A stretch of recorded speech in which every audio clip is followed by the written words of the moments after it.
People are complaining about Nintendo for not letting fans make mods. It's interesting because I think Nintendo had this problem since their existence, at least in America, as a gaming console company, the three game per company rule. How Capcom got away with it, I don't know. There were ridiculous rules in the SNES and NES era, and that came to bite them in the butt in the PlayStation era. They're a great game company. They make so many good first-person licenses and make them into franchises and market them great, and that's great. However, everyone knows in the PlayStation era that the legacy early on was more of good branding moves and bad business decisions and bad decisions that even hurt the video game industry as massive as the NES and SNES was. They lost third-party support because they were hated. They lost fans because they didn't give certain things that could have ended up having even bigger legacies for the NES and SNES era. They censored a lot of stuff. They were very picky and very hands-on, and were just very. They really stifled the creativity movement. They didn't really. They had too much quality control, but they didn't really add quality as a result of quality control. They were very.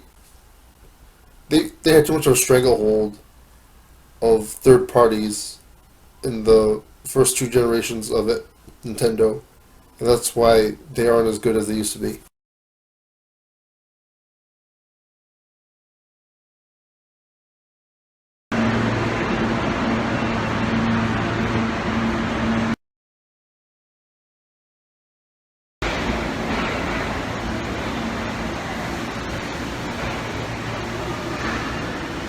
Has Nintendo ever lost a portable war? Probably not. Game Boy, Game Gear. Nomad, Game Boy. DS, PSP. 3DS, PS Vita. The only thing they could have possibly lost against was the iPhone. What do you guys think about that? Comment below.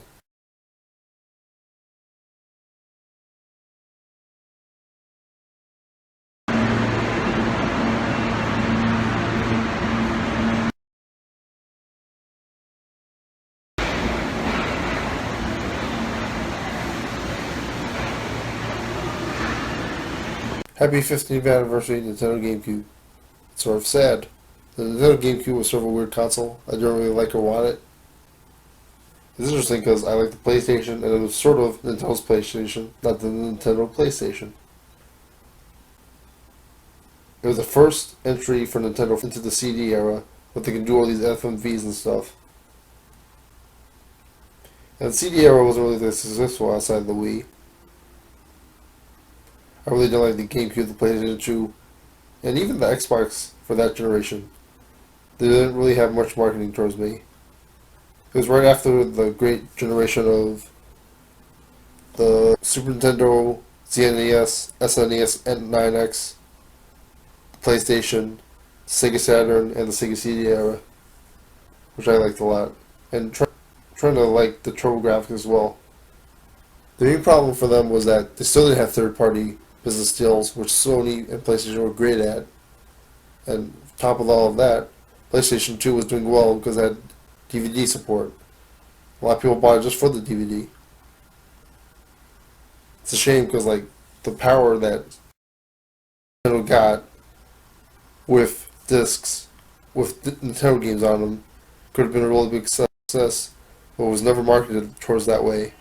Instead, we wouldn't have any success in the CD era of Nintendo other than the Wii.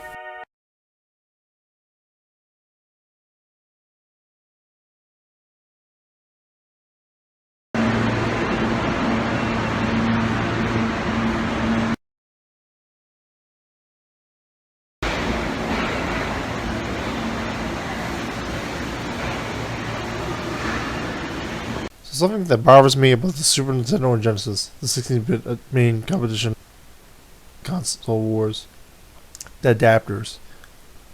So I didn't grow up with the Super Nintendo and the Sega Genesis. I like the Sega Genesis sound quality, its headphones compatibility. I like the Super Nintendo's library. But back to the adapters. Adapters were a big deal when the Xbox 360 came out and the Wii and the PS3. Everyone made a big. Someone in my college made a big deal of the Xbox 360 adapter. It looked like a huge thing. So I wonder, were there any complaints about this for the Super Nintendo and the Genesis? Because they just take up so much space on my electric thing as is. I'm not even going to mention that the Genesis is specific to every model, like in addition. But I'm just saying that both the Super Nintendo and the Genesis adapters take up a lot of space, and I'm wondering if this thing came out after the relatively easiness of using NES adapters for their consoles. Anyone recall anything? Please comment in the comments below.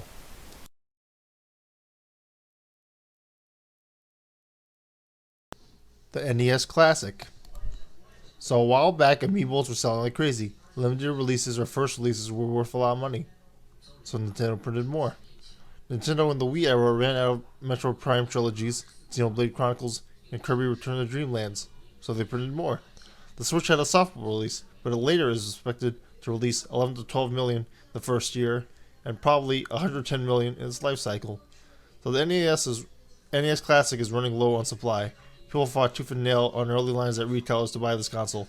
So what does Nintendo do? The NES Classic isn't going to produce anymore.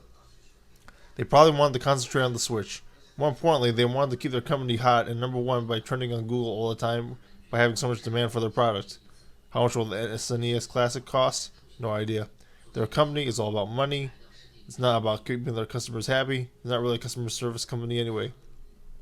I grew up pretty much buying every Nintendo console. I grew up with an NES, N64 to Wii, aka N64, GameCube Wii. I owned a GBA, a DS, and several 3DSs, but I don't really respect Nintendo as a company. They control over third parties, and the US NES was cutthroat. They are also responsible for everything they did wrong, with the downfall of both the N64 and Wii U, the CDI, the Super Mario Bros. Movie, and all video game movies since. So screw you, Nintendo, you suck.